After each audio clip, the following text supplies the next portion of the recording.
We've got an 11 Investigates exclusive tonight. We have been tracking the story of Wayne Braddy and Carl Willis for the last 4 years. They spent more than 2 decades in prison after being convicted of killing a 13-year-old boy 25 years ago. And they've always said they didn't do it. And just weeks ago, they walked out of jail as free men. Now, for the first time in more than 23 years, they're talking to WTOL 11's lead investigator, Brian Duggar, outside the prison walls.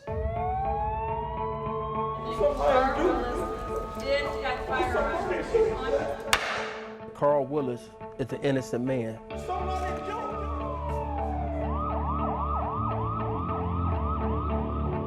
None of it makes any sense.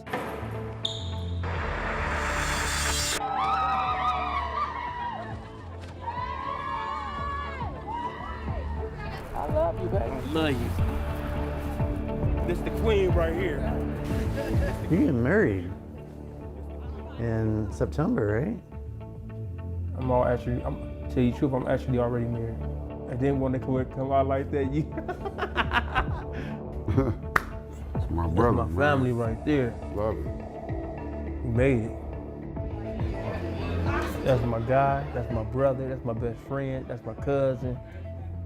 That's my, you know what I'm saying? We've been knowing each other since elementary to the penitentiary, and we back here now.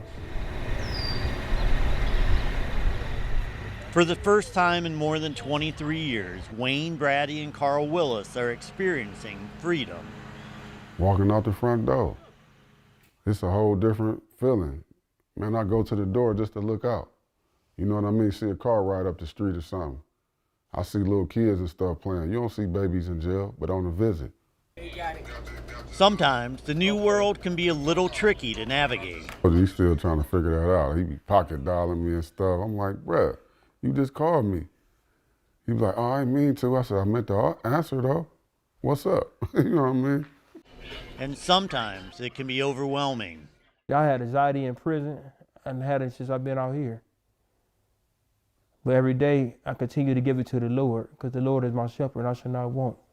He guides my footsteps. But every day it's still a challenge.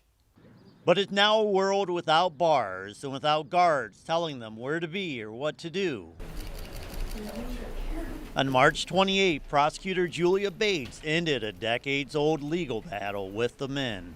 And I think sometimes, Judge, the case needs closure. I think sometimes the case needs to be over. Offering them plea deals and a chance to go home. Giving them an opportunity to rebuild their lives. Lives littered with loss.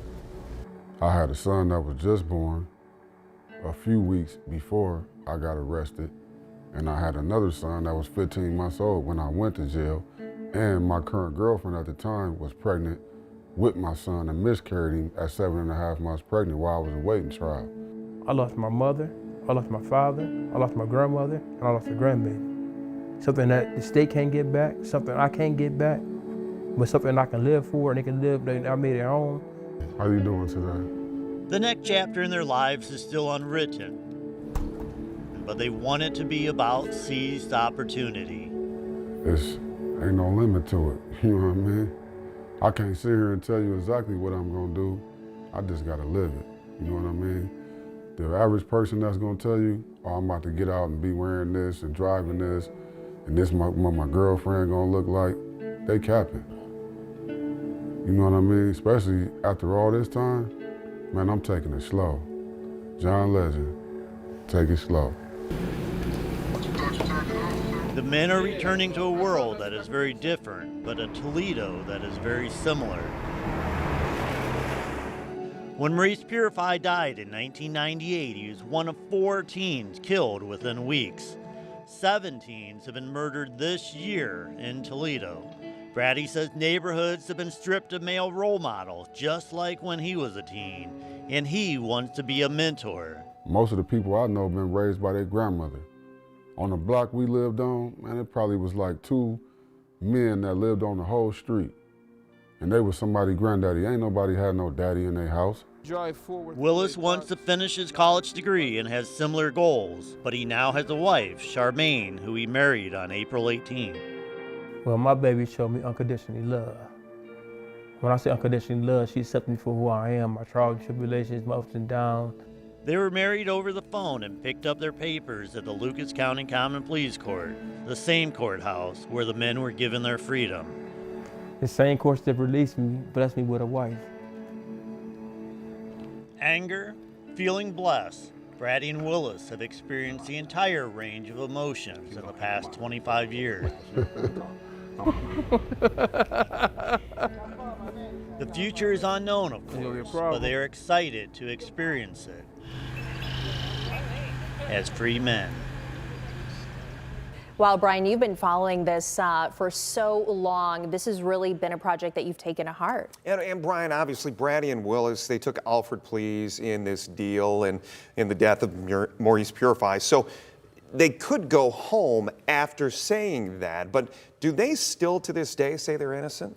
Yeah, there's a question I definitely asked them. I said, look, there's no guards here. There's no chance you're going to go back to prison. No one's going to drag you back to prison. And I asked them, and they told me the same story that they've been telling everybody for more than 20 years, that they had nothing to do with this death, and they actually don't know who did have anything to do with this death. But they did offer their condolences and even a prayer and regret, knowing that the police aren't likely to ever look into this murder again. Reporting live in studio, this is Brian Duggar for WTOL 11.